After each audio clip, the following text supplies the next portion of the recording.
Welcome back to Kids News Line. It's Monday, February 28th. I'm Noah. A variety of lighting installations are on display at Kairakuen, a well-known viewing spot for plum blossoms in Ibaraki. The event was launched by world-renowned digital art group Teamlab to transform the garden into an interactive lighting art space. The exhibition will be held through March 31st from 6 p.m. to 8:30 p.m. A train station employee was arrested for making a bogus report. Mia will give us more details. Mia? Hi, I'm Mia.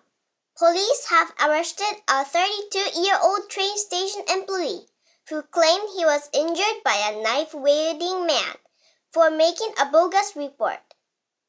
Police said an examination of a station surveillance camera footage showed no stranger entering or exiting the station lounge before or after the time the employee says he was attacked.